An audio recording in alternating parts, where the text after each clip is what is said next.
Tere, minu nimi on Jaanus ja olen Uku kaasasutaja ja teen teile täna ülevaate Uku töölaua värskendustest ja uutest võimalustest.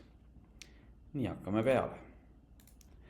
Näete, siin üleval on 3 uut vaadet, ülesanded, hiljem ja catch-up ja alustame ülesannete muudatustest ja täiendustest.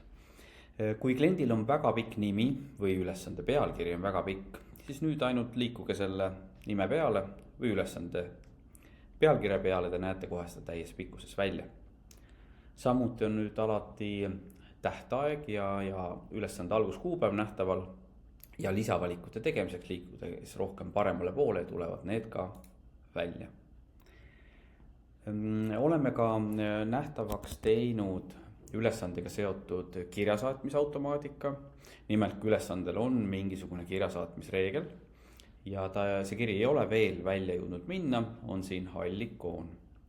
Kui kirja saatmine millegi pärast ebaõnnestus, ilmub siia punane ikoon ja viimane kirja saatmine on olnud edukas, ilmub sinna roheline ikoon.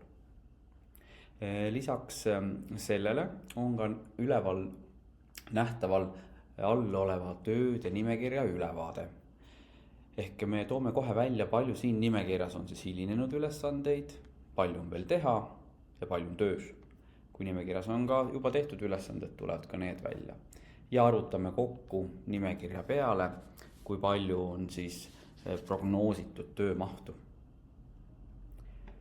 Liigume edasi siit ülevalt. Filtreeri. Kes soovib väga puhast töölauda, saab siis panna filtrid peitu. Uku jätab selle meelde. Ja kes soovib, et filtrid oleks nähtaval, ka see on võimalik. Järgmiseks sorteerimisvõimalused. Sorteerida saab nüüd lisaks paikmisi oli sorteeritud alati tähtaja järgi ja lisavõimalused on algusaja järgi, kliendi nime järgi, teema nime järgi, ülesande staatuse ja isegi ülesande pealkirja järgi ja sorteerida saab ka vajadusel tagurpidi. Lisaks siis lisaväljad. Lisaväljade peitmise ja kuvamise oleme kohe siia välja toonud ja uus väli oligi kokkuvõtte. Soovi korral, kui keegi ei soovi, saab siis ka selle peitu panna või siis tagasi tuua. Ja samuti saab valida lihtsalt kõiki ülesandega seotud lisavälju, mida soovitakse vaadata. Grupeerimine ja muu. Kui ennem sai grupeerida kliendi ja teema kaupa, siis nüüd on veel lisavõimaluseks grupeeringu võimalused projekti kaupa, ülesande staatuse kaupa, ülesannetega seotud kasutajate kaupa, kliendigrupi ja ka perioodide alusel. Näiteks päeva kaupa või nädala kaupa. Minul endale meeldib grupeerida asju kliendi kaupa ja teema järgi, et näen kõige olulisemad kliendid ja sarnased ülesanded tulevad järjestikku. Grupeeritud ülesannetel saab ka neid kõiki korraga sulgeda või kõiki korraga avada. Sulgemise korral ongi see võimalus, et saab ka näha kiiresti lihtsalt ülevaadet, mis olukorras mingi kliendiga on. Töölaua täiendused ei piirdu ainult sinu töölauaga, siit saab ka nüüd minna kaugemale.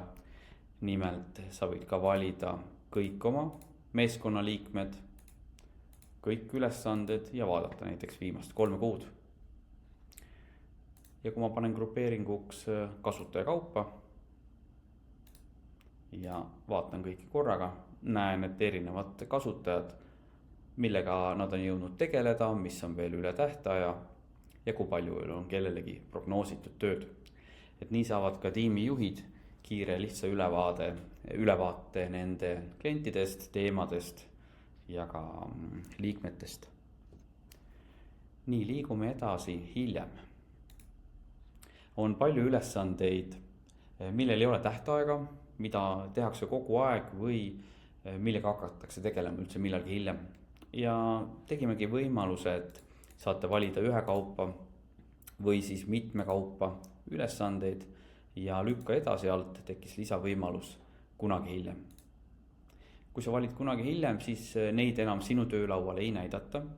Küll neid kuvatakse loomulikult kliendi all, kus peavad olema kuvatud kõik kliendiga seotud ülesanded.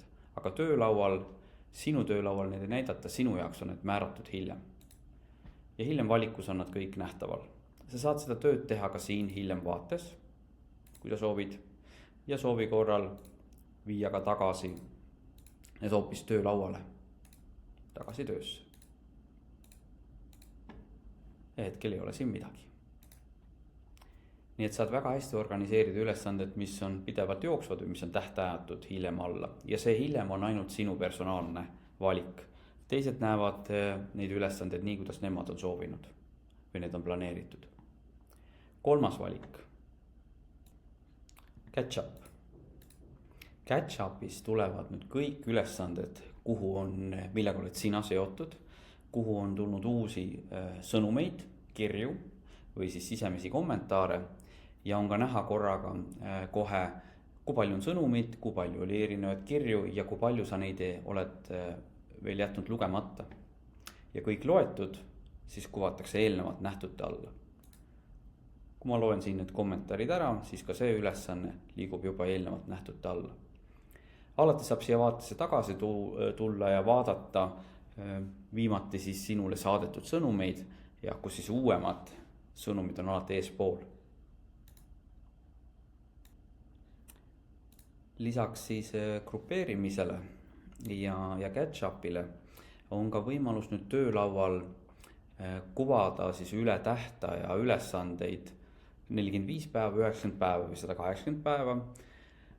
Miks me seda tegime, et väga palju ülesanded oli, mis jäid lihtsalt töölauale rippuma ja et töölaud oleks praktilisem, tegime ka selle valiku, et ainult aktuaalsed üle tähtaja asjad. Aga seda saab siis valida, kuidas kellelegi tarvis.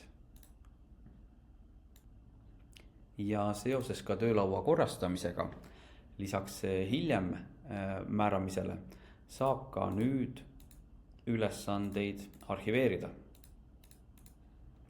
Seda saab siis teha lisavalikust, arhiveeri ülesanded või soovi korral ka ühe ülesande kaupa arhiveeri ülesanne. Kui sa arhiveerid ülesande, siis ta läheb peitu ja seda ei kuvata enam ei töölaual ega ka mitte kliendi all ega ka aruandes. Ehk tema ajad ja tema väärtused ei tule välja, sest ta on pandud arhiivi. Ehk ta ei ole kustutatud, aga ta on peidus. Ülesannet saab loomulikult taastada ehk tuua tagasi töölauale. Ja kui sa soovid rohkem ülesandeid taastada ehk kuidas need üles leida, arhiveerime näiteks need ülesanded, siis selleks tuleb valida ülesande staatuseks arhiveeritud ja see periood, millal siis need ülesanded algasid. Ja nüüd saab siis neid tagasi tuua kas grupi kaudu, korraga taasta ülesanded või siis ükshaaval. Ja on ülesanded taastatud. Mis on veel grupi korral lisavõimalused grupeerime näiteks teema kaupa, saab valida ka asju ainult grupi kaupa, saab valida kõik ülesanded või saab valida ainult teatud grupi. Ehk nii on ka praktiline ja mugav ülesandetega siis teha masstegevusi, kas suunata neid ümber, delegeerida või määrata tähtsaks. Ja äärmisel vajadusel, kui on mõned ülesanded,